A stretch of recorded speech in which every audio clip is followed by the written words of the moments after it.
আসসালামু আলাইকুম। কেমন আছেন আপু এবং ভাইয়ারা? আমি তো আলহামদুলিল্লাহ অনেক ভালো আছি।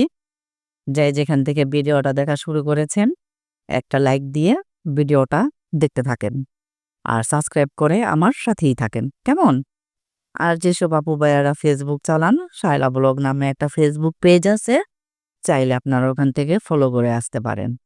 তো আমি জানি অ্যাম এই YouTube, ফেসবুক জগতে ভিডিও না দিলে সবাই ভুইলা যায়। কেউ কাউরে চিনে না। আর তাছাড়া আমার তো একবারেই নতুন চ্যানেল। তো জানি সবাই ভুইলা গেছে। তো কিছু করার নাই। আমি আবার চেষ্টা করব প্রতিদিন নিয়মিত ভিডিও দিতে। আবার নিজেকে কি বলে একটা দাঁড় করানোর চেষ্টা করব আবার। আর আসলে আপনার ছেলেমেয়ের কাছে আসলে কিছুই না। বুঝছেন? ছেলেমেয়ে, ওদের পড়াশোনা, ওদের ভবিষ্যৎ এগুলি মনে করেন আমার কাছে সবচাইতে আগে। এসব ভিডিও এগুলি আমার কাছে আগে না। কারণ আম বড় মেয়ে তানজিনাকে আপনার মাস্টার্স কমপ্লিট করাইলাম। তো এখন একটা জব করতাছে ছোটখাটো। আর এখন তাফসির ক্লাস 8 এ। মাত্র 8 এ। চিন্তা করেন আরো অনেকটা পথ বাকি আছে যদি আল্লাহ তাআলা হায়াতে রাখে তাফসিরকে। তো কষ্ট তো করতেই হবে, তাই না? আমি মা। অ্যা আমি যদি কষ্ট না করি তাহলে কিন্তু ও একা পক্ষে সম্ভব না পড়াশোনা চালায়া যাওয়া। হ্যাঁ? আমার অবশ্যই এখানে অনেক অবদানটা রাখতে হবে ছেলেমেয়ের জন্য। যাই হোক, তো বাজারের কথায় আসি। উম খুব ভোরে উঠি। ৬টা বাজে তাফসীর উঠা পড়তে থাকে। তো সকাল আপনার বাজার চলে আসছি আজকে। কারণ আমাদের ৩ জন মানুষেরই আপনার মনে করেন যে আমরা তাফসীরের পিছনেই লেগে আছি। হ্যাঁ, প্রাণের স্বামী যে ঘুমায়ে থাকে তা না। প্রাণের স্বামীও ঘুমাতে পারে না। প্রাণের স্বামীও আপনার তাফসীরকে দিয়ে আসতে হয় স্কুলে উইঠা যায়। তো প্রতিদিন পরীক্ষা রাখছে। শুধু শুক্র, শনি অ্যাম বন্ধ রাখছে। তাও কি আপনার একদিন অঙ্ক পরীক্ষা, একদিন ইংরেজি পরীক্ষা, হ্যাঁ? তো এরকম আরকি কঠিন পরীক্ষাগুলা গুলা রবিবার ফালাইছে আর ২ দিন করে বন্ধ। শুক্র, শনি তো এমনিই বন্ধ।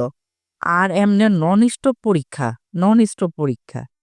এরকম নন স্টপ পরীক্ষা আপনার মনে করেন যে কি বলবো মানে আমিও নন স্টপের মতন যেভাবে পারতাছি ওভাবে কাজ কইরা, সংসারে কাজ কইরা অ্যাম শেষ করতাছি।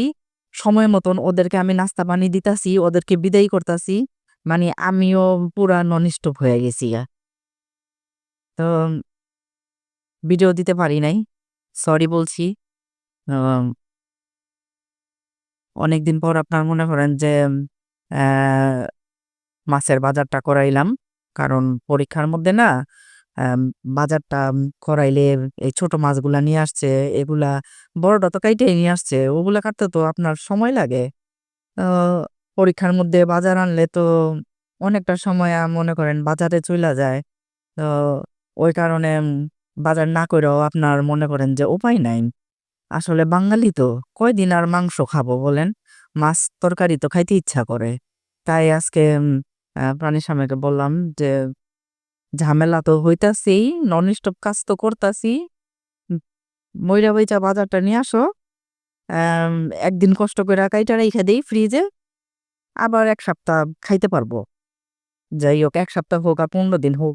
১৫ দিন চলে কারণ একদিন ভর্তা ভাজি করি, একদিন শুটকি করি, হ্যাঁ? একদিন মাংস রান্ধি। তো এভাবে আপনার মনে করেন যে যদি অল্প মাছ আনে ১ সপ্তাহ যায়, একটু বেশি আনলে ১৫ দিনই চইলা যায়। কারণ আমাদের তো মাছের চাহিদা বেশি না।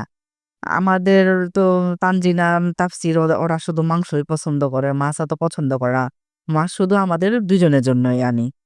তো আজকে আপনার মনে করেন যে অ্যা প্রাণের স্বামী তাফসীরে স্কুলে দিয়ে আইসা সকাল বাজারটা নিয়ে আসছে দেইখা অনেকটা সময়টা সেভ হইছে। অনেক সময়টা আমার বাঁচছে।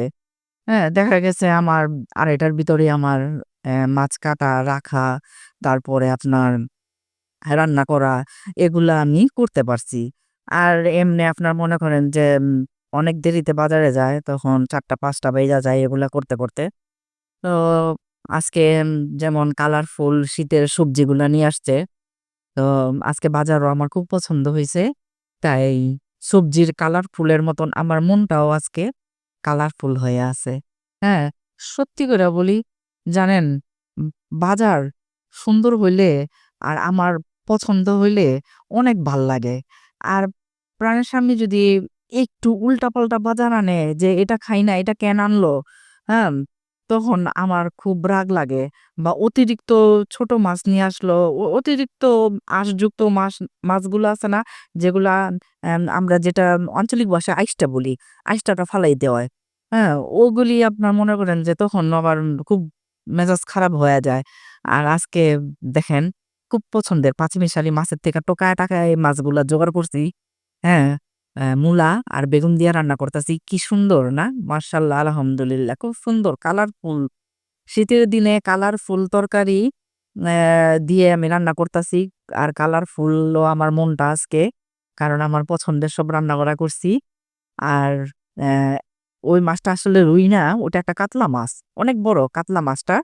তো কাতলা মাছটা রান্না করছি আলু, শিম, কফি, বেগুন ৪ রকমের সবজি দিয়া রান্না করছি। আর এটা লাউ শাক, সাথে আলুও দিছি। কারণ লাউ শাক আমার এমনে খাইতে ভাল লাগে না। অ্যা সবসময় আমি সারা বছর যখনই আমি অ্যাম খাই, লাউ শাক আপনার মনে করেন যে আলু দিয়েই খাই। তারপর দেখি যে প্রাণের স্বামী আমার একটু লেট হইতাছে। তো আমি বললাম যে, "তুমি খাও।" তো প্রাণের স্বামীরে দিলাম। আমি আর ভিডিও করতে পারি নাই। আমি খুব টায়ার্ড হয়ে গেছি গা। তারপর দেখেন বাজার আনার পরও এই এত দেরিতে ভাত খাওয়ার পরও এখন বলে খিদা লাগছে, কি খাবে, কি খাবে? তানজিনা বলতাছে। তো আমি বললাম, "ফ্রিজে মাংস ধোয়াই আছে। বের কইরা তুমি যদি চাও ভাজো।" কারণ আমি এতক্ষণ সকাল থেকে ননস্টপ রান্না করেছিলাম। এখন আমি রান্নাঘরে আর যেতে পারব না। তুমি যদি চাও তাহলে ভাইজা খাইতে পারো। বলে, "আচ্ছা ঠিক আছে আমি ভাজি।" তো তানজিনা ভাজলো। আর এটা সকালে কিনা পারোটা আনছিলাম। কারণ আজকে বাজার, নাস্তা বানাই নাই। কিনা পারোটা আমরা সবাই খাইছি। তো ওই কারণে একটা পারোটা ছিল। তাফসীরে বললাম, "তুমি খাও। কিভাবে খাইবা?" তো তাফসীর আসলে এগুলা দিয়া খাই নাই। শেষে চা দিয়েই খাইছে। কারণ চার পাগল তাফসীর। চা দিয়েই খাইছে। যাই হোক তো আজকে আমি বিদায় নিয়ে নেই। আল্লাহ হাফেজ। ভালো থাকেন, সুস্থ থাকেন। কেমন?